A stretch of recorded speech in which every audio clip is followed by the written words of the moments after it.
Hujambo na karibu tena mtazamaji wa The World News katika kipindi hiki cha ulimwengu wa siasa. Mimi ni Adam Hussein. Moja kati ya taarifa tulizokuwa nazo ni pamoja na kile ambacho kimeelezwa na moja kati ya majenerali nchini Marekani akisema mpango ni kumkamata Ibrahim Traore. Katika hali isiyokuwa ya kawaida, jina la Kapteni Ibrahim Traore, kiongozi kijana wa Burkina Faso anayejitambulisha kama mpigania haki za Afrika, limeingia katika vichwa vya habari vya dunia, si kwa mapinduzi aliyoyafanya tu, bali kwa kile kinachotajwa kwani ni shinikizo kutoka kwa Marekani kutaka kamatwe. Taarifa iliyoandikwa na Yusuf Mazimu wa BBC kupitia tovuti ya shirika la habari la BBC imeeleza kwamba tuhuma hizi hazijatolewa na mtu wa kawaida, bali ni kutoka kwa jenerali wa nyota 4 wa Marekani Michael E. Langley, ambaye ni kamanda wa kikosi cha Marekani cha Afrika kinachoitwa United States Africa Command AFRICOM. Katika kikao rasmi cha baraza la Seneti la Marekani wiki hii, Langley aliitwa kutoa tathmini kuhusu hali ya usalama barani Afrika. Katika maelezo yake alimtaja wazi Kapteni Ibrahim Traore, akisema kwamba anatumia dhahabu ya taifa lake kujilinda binafsi badala ya kuwalinda wananchi, na akaongeza kuwa kuna haja ya kumchukulia hatua kali za kimataifa, akisema tunapendekeza hatua mahususi, ushirikiano wa kimataifa, na ikiwa inahitajika Traore azuiliwe ili kulinda maslahi ya kikanda na ya kimataifa.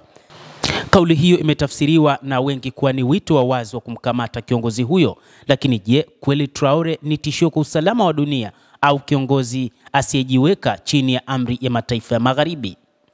Jenerali Michael E. Langley aliyeteuliwa mwezi Juni mwaka 2022 kushika wadhifa wa kamanda wa AFRICOM, uteuzi uliothibitishwa na baraza la Senate mnamo Agosti 6 mwaka 2022. Kwa uteuzi huo, Langley aliingia kwenye historia kama Marekani mweusi wa kwanza kufikia hadhi ya jenerali wa nyota 4, 4-star general, katika jeshi la wanamaji la Marekani tangu kuanzishwa kwake miaka 246 iliyopita. Cheo cha jenerali wa nyota 4 ni miongoni mwa vyeo vya juu kabisa katika safu ya kijeshi nchini Marekani.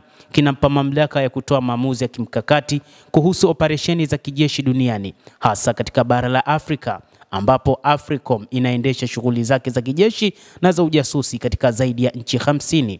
Licha ya hadhi hiyo, Langley sasa anakabiliwa na maswali ya kiitikadi, hasa miongoni mwa Waafrika wanaomwona kama msaliti wa asili yake anayesimamia maslahi ya kibeberu dhidi ya mustakabali wa bara lake la asili.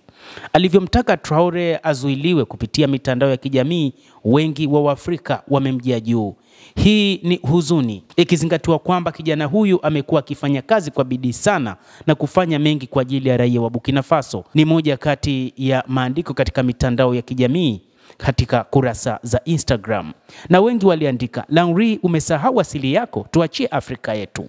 Licha ya kuwa mweusi kwa asili, Langley anachukuliwa na wengi kama sehemu ya mfumo wa kisasa wa ubeberu unaolenga kudumisha ushawishi wa Magharibi barani Afrika. Wachambuzi wa kisiasa kama vile Dr. Sekou Toure kutoka chuo kikuu cha Dakar alihojiwa na gazeti la Le Quotidien la Senegal, anasema kwamba Langley kwa nafasi yake ni sehemu ya mfumo wa jeshi la Marekani unaolinda maslahi ya kibeberu katika Afrika, huku akizingatia maslahi ya Marekani badala ya maslahi ya wananchi wa Afrika.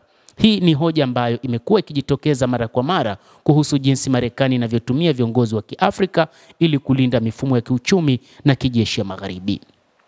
Kwa nini Langley anataka Traore akamatwe? Na je, Traore ni tishio? Kapteni Ibrahim Traore alichukua madaraka mwaka 2022 kwa mapinduzi ya kijeshi, akiahidi kusafisha mfumo wa kifisadi, kuleta usalama na kurejesha rasilimali za taifa mikononi mwa wananchi wa Burkina Faso.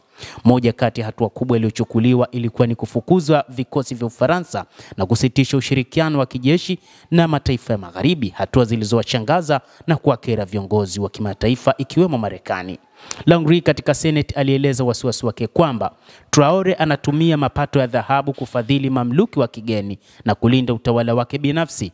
Hii ni hatari kwa utulivu wa kikanda na inaleta mashaka kuhusu mahusiano ya kimataifa na makundi yanayopinga Marekani. Kauli hiyo ilionekana kuashiria kwa Marekani haioni tena uongozi wa Traore kama halali au salama kwa maslahi yake barani Afrika, na hivyo inatafuta njia za kumuondoa au kumzuia kuendeleza ajenda yake ya kujitegemea. Wachambuzi wengi wa mambo wa masuala ya kisiasa na usalama wameibua hoja kwamba hatua ya Langley si kuhusu usalama wa kweli, bali ni hofu ya Marekani na mataifa magharibi juu ya kuibuka kwa viongozi huru barani Afrika.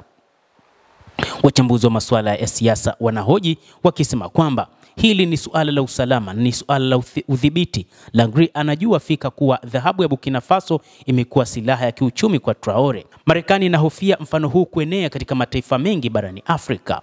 Kauli hiyo inaungwa mkono na baadhi ya madaktari wa siasa, akiwemo mtaalamu wa siasa ya ukanda wa Sahel kutoka chuo kikuu cha Abidjan, Dr. Aminata Diallo, aliyeambia RFI, shirika la habari la Ufaransa, kwamba Marekani mweusi aliongoza juhudi za kuzuia Afrika huru.